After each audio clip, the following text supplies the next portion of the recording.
Really tough way to end the season for the Cincinnati Bengals, dropping the Super Bowl in the closing minutes of the game. You are Locked On Bengals, your daily Cincinnati Bengals podcast, part of the Locked On Podcast Network, your team every day.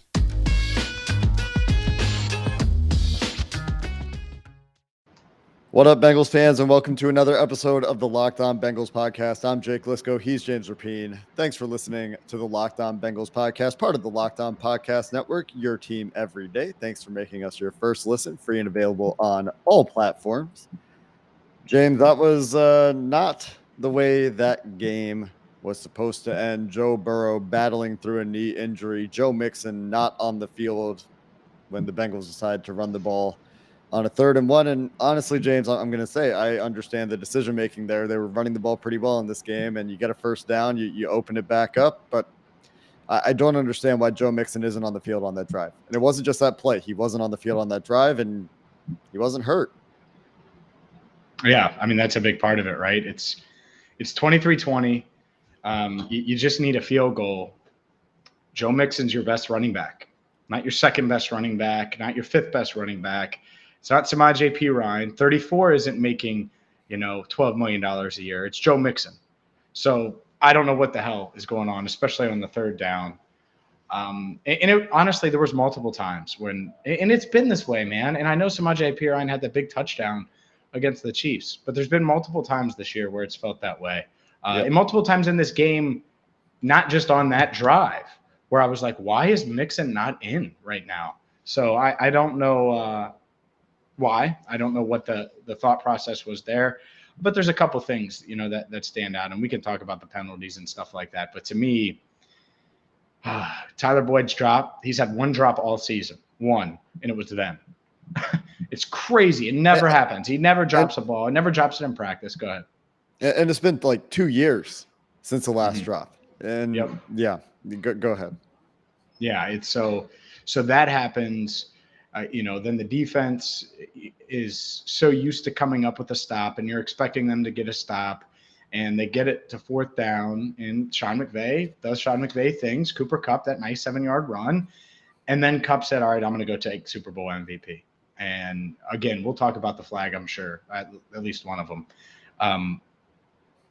But even after that, the Bengals had a shot. And then that's the thing is when the game's on the line, I want the ball in Joe Burrow's hands, right? So I'm not questioning or second guessing the 4th down at all, even though they couldn't protect him, fine. But the 3rd down, if you're going to run it, that's fine. Why isn't it Joe Mixon? And so I agree with you completely. Yeah, and it's the whole drive, right? And this goes back to the running back contract. We'll have this conversation in the offseason. This is not a conversation for today. But your $12 million running back needs to be a 3-down running back. If you can't trust him to be on the field for a game-winning Super Bowl drive or a game-tying Super Bowl drive, I don't really know what we're doing. But that's not really the biggest problem in this game. We'll talk about the flags. We'll talk about what's next for this team. The offensive line cost the Bengals this Super Bowl. I know there was a lot that goes into it. My viewing of the game, I was in the stands. I was in section 527, so not a great view, obviously. But the Bengals couldn't run their offense. And this is something that we've talked about all week, James, coming into this game. The Bengals in the last 3 weeks of the season could not run a real offense because they're calling around an offensive line that can't block a 3-step drop. Can't do that reliably. You can't block a 3-step drop reliably. I don't know how they made it as far as they did. They had some incredible defensive play, and we'll credit Lou Anarumo. I thought the defense was really good in this game, by and large, and there will be some conversation there. Holding Cooper Kupp under 100 yards is a bit of an achievement. I know he had the 2 touchdowns, but I want to credit the approach, bottling up the run and doing a pretty good job on Cooper Kupp, coming up with 2 picks. But we've talked about this offensive line all year. They've overcome it until the Super Bowl. But the problem with an offensive line that isn't very good is that it can lose you the Super Bowl. We saw it last year with the Chiefs, and I know the Chiefs were in dire injury straits. But in this game, what was it, 6 sacks in the 3rd quarter for Joe Burrow? I mean, They went from a respectable first half to a pressure rate that finished over 40%. They could not block in the second half. In the second half, specifically, they couldn't really play offense. And in the Super Bowl, that's not going to get it done. And there's more to talk about in this game. Obviously, once we've had some time to reflect on it, like they ran maybe one screen in this game. We talked about the screen game this week. They didn't go to it. The Rams are terrible at defending screens. So, we'll go back and look and see what the game plan was at some point. But it boils down to your offensive line isn't good enough. And I know the Rams are really good on the defensive front. Aaron Donald's an all-world Hall of Fame player, whatever, wasn't good enough. And I think that was the torpedo. Yeah, it was going to catch up with them at some point. You were just hoping that it could catch up with them this offseason when they spent a bunch of money to fix the issue, right? And that they were going to be able to overcome it. And they were really, really close to overcoming it. And you could argue that they should have overcame it, or that they could have overcame it if they had done this or that, and that's the part that really sucks, because this might be the worst Bengals team over the next 5 years, and they might have made it farther than any of these next teams are going to make it. And I know people are right and rosy and excited about the future, and it's great, and you have Joe Burrow and stuff. It is hard as hell to get back here. Yep. All right? It is really, really, really, really, really, really, really, really, really, really hard to get back here. And you look at Bengals history, right? Super Bowl 16, in the 81 team. Well, what happened? It took a while for them to get back. The 88 team. What happened in Super Bowl 23? It took them a while to get back. And I get it. They're young, and they don't know what they don't know. And it's so – at the same time, you were right there. And so that's the part where that's really tough. And that doesn't mean that you didn't have fun this season or enjoy the ride or all that stuff. But, my God, you're a field goal away from either going to overtime or, heck, if you take advantage of the opportunity you're given after Awuzie's interception, right? Yeah. You score a touchdown instead of a field goal. Like, there's just so many things in that realm where – if you're world champs, then you can kind of figure everything else out later. And then instead, you have your quarterback limping out of the news conference and into the news conference, and you lost. And so that's it's a hell of a feeling. We'll get into more on this game, on what was a disappointing outcome in a back and forth game at SoFi Stadium next. But first, I got to tell you about Built Bar, because that might be the only thing that could cheer me up right now is having a Built Bar. Which I'm going to have right after we get done with this show. High in protein, low in sugar, low in calories, perfect for you and perfect for me as I try to get back into my my post-football season shape. Look, during football, it's really, really hard to train the way I want to. Well, guess what? Built Bars, they've helped me maintain and be okay throughout football season, but now it's going to help me. And they're going to help me get into much, much better shape now that the season's over, the off season, as I prepare for the combine. So check them out right now, built.com. Use promo code LOCK15, and you're going to get 15% off your order. Again, use promo code LOCK15 for 15% off at built.com. We'll have to get you to run a 40. Speaking of the combine, it's going to be a short off season for these Bengals. Let's spend some time talking about the second half. The holding call on Logan Wilson was a terrible call. Think we can agree on that. I've seen the well, maybe we can't. Do you agree? It was a bad call. Oh yeah, the holding call? It was a bad call. Especially, here's the thing: they've let them play all night. Yeah, and in that moment, you make that call, and it's not why they lost. I understand it, and that's why we didn't lead with it. All of that, but it's 3rd and 8, or 3rd and goal from the 8, and you get the stop, and like. Oh, my God, now this defense – because they've done it all year. This defense has gotten the stop all year, and that's what I was thinking. I was like, they still got a shot here, and they get it to 4th down just to give them a fresh set of downs. Yeah, it was BS. It killed me. I mean, I'm celebrating, right? I'm like, okay, I can live with 4th and goal for the Super Bowl from the 8.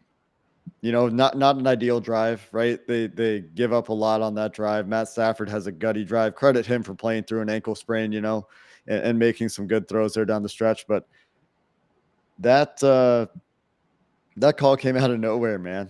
And having seen, I didn't even see it live, right? And the replay they showed in the stadium didn't show it. I saw the replay on my phone on my walk out of the SoFi security perimeter, and I mean, what are you calling? Logan Wilson boxed up Cooper Kupp. Logan Wilson, a linebacker, played perfect coverage on Cooper Kupp. Yep. And a flag comes out. I mean, brutal stuff. And you're right. It's because of the way the game was called leading up to that point. They're letting these guys play. I know that, they missed a face mask on T. Higgins on a 75-yard touchdown. Didn't see that at SoFi either. Saw the replay of that one. They missed a false start on the play on the Rams. Both tackles false started. But again, to your point, James, that's not why they lost. They lost because they couldn't play offense in the second half. They had opportunities. How many drives did they have when they were winning 20-16?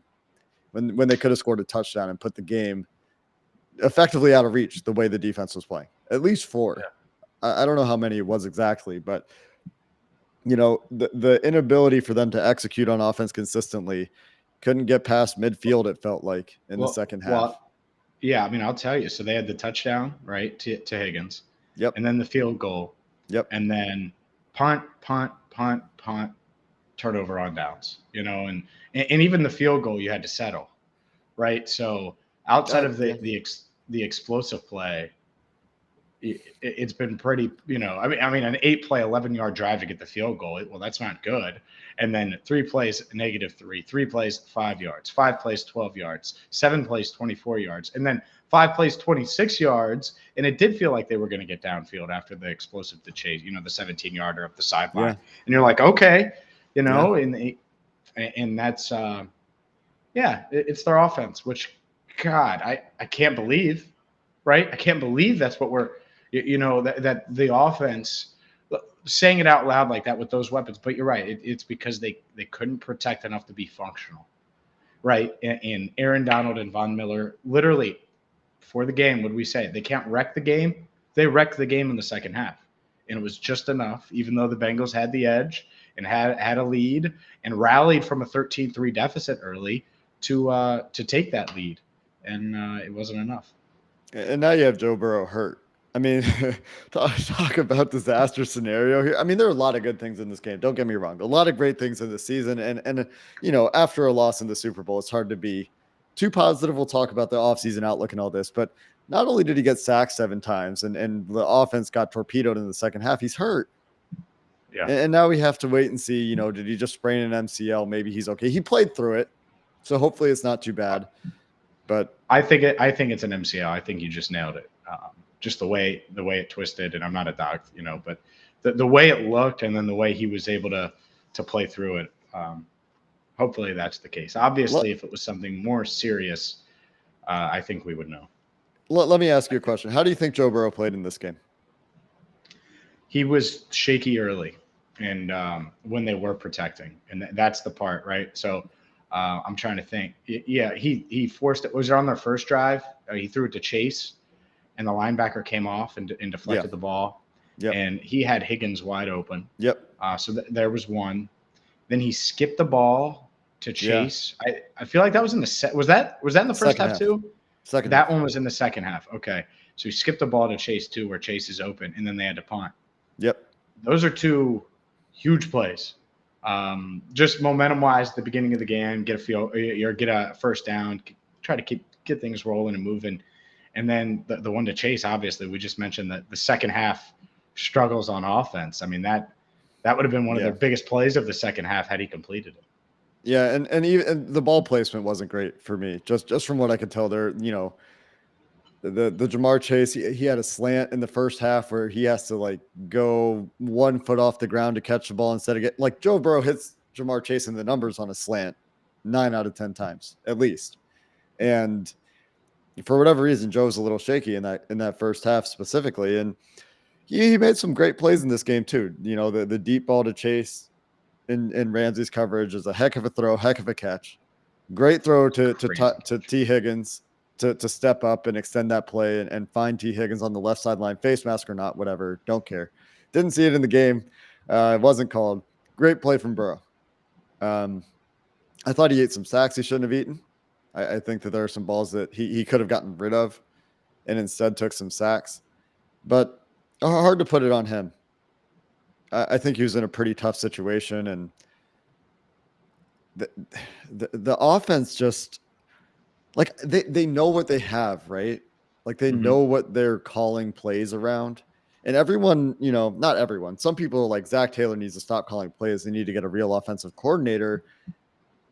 And I don't feel like we know what Zach Taylor's offense would look like over the course of a season because they can't protect the 3-step trap. And that's what I keep coming back to.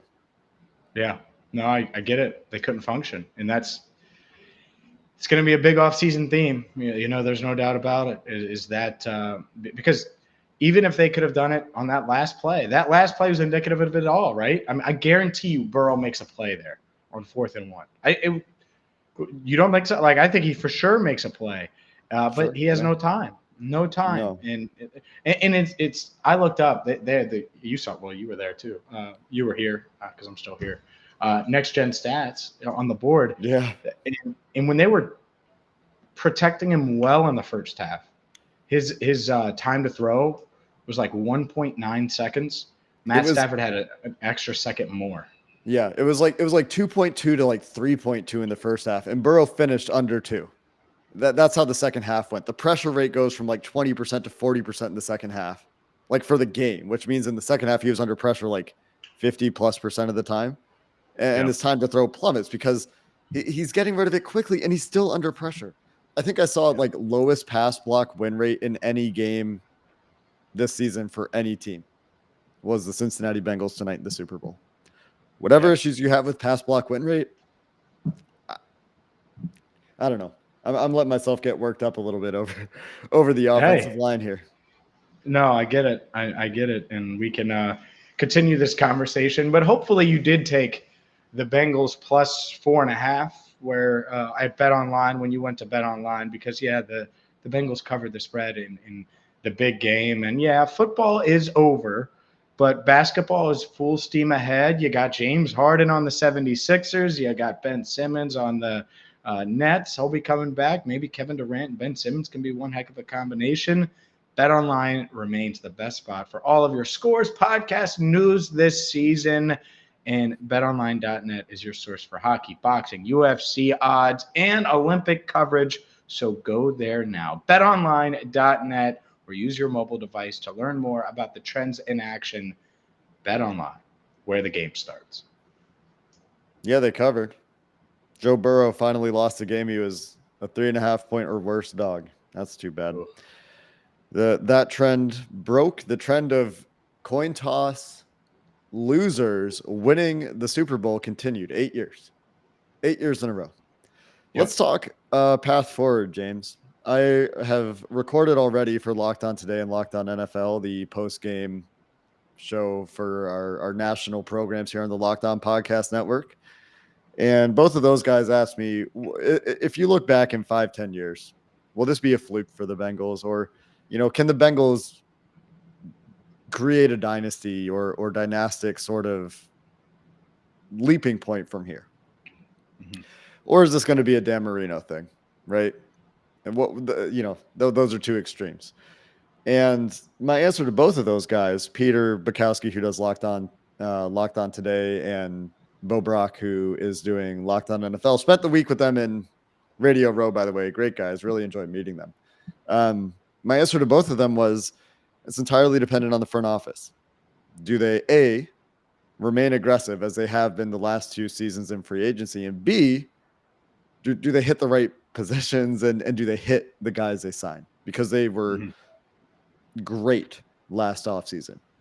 And I told both those guys, obviously you need at least 2 linemen. Maybe you need more. I don't know. Maybe Trey Hopkins had a decent game tonight. You need at least 2 linemen, right? I think you need a corner because, for all Eli Apple did for them this year, I'm not there to roll with him for next year as a starter. And I think they need to add, they need to get better in the pass rush. It disappeared for a long stretch tonight. Matt Stafford was very, very comfortable in the pocket. And if they had continued to pressure him, he wasn't as accurate as he could have been. And he was putting the ball in danger. Maybe there's another turnover there they could have forced.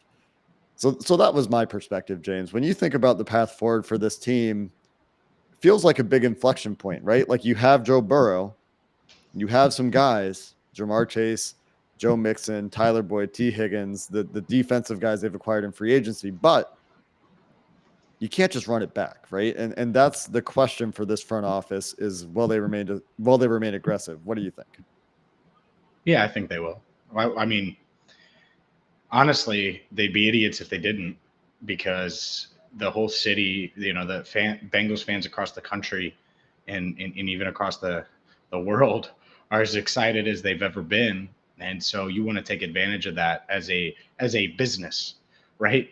So what are you in the business of? Well, it's winning football games. Well, you won more than most people thought you were going to win, and now you have cap space and money and assets to potentially address those weaknesses and build around a quarterback that has a chance to be one of the best in the NFL for a long time, and build around this young nucleus of players that is really exciting, along with these veterans on defense that you have that played really well for most of the season that you've hit on. So, no, I think they'll be aggressive, and at the same time, again, and we'll have plenty of time to break down what they should do and what they shouldn't do.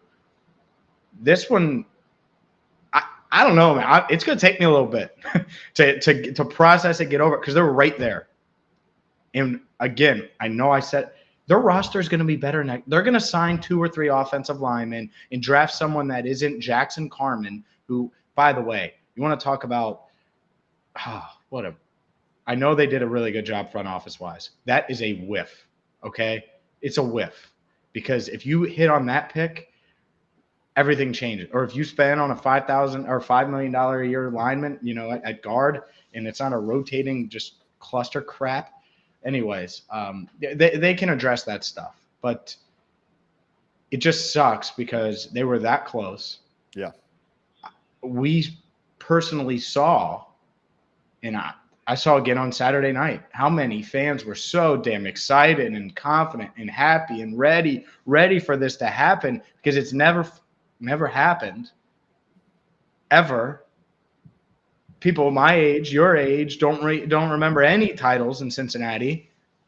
And so it's like, man, it's right here, it's right there, and you don't get it done. So that's where I'm at. Yeah, there's plenty of time for the offseason. We'll talk about it, and I'll come up with a plan and do all that stuff. But I was enjoying not talking about that stuff. I was enjoying talking about football through mid-February, and this was the last game regardless.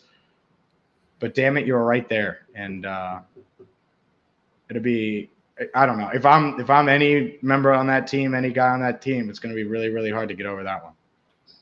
Yeah, that's one of the worst ways to lose a Super Bowl, right? You have the lead with 4 minutes left in the game, 6 minutes left in the game, whatever it was when the Rams get the ball back. The Rams just drive down on you and they bleed the clock all the way down, right? It felt like Kansas City week 17 the other way for a while there. And man, those calls, the three straight flags after the way this game was called, just mind-blowing stuff, man. Like, again, I'm not blaming the refs.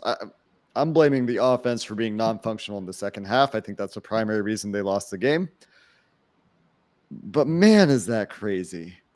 Mm-hmm. That's a lot as a fan. I'm sure you guys are feeling it listening to the show. If you're listening to the show, looking for some commiseration. But you're right, James. I mean, we talked about it all week. They're here, win, and they put themselves in a position to win coming out of halftime, man.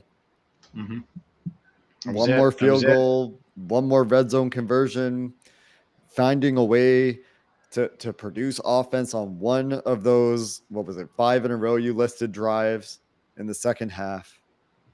And we're telling a different story. And this isn't one of the angriest podcasts I've ever recorded. But instead, this is where we're at. And you're right, James. We're going to have to talk about this offseason quite a bit. There's a big responsibility on this front office to build around what they've got and try to get back here. You're right. It's going to be hard. Foundation's there, though, man. That's where I'm at. But besides the agony of defeat, as it were, the foundation is there.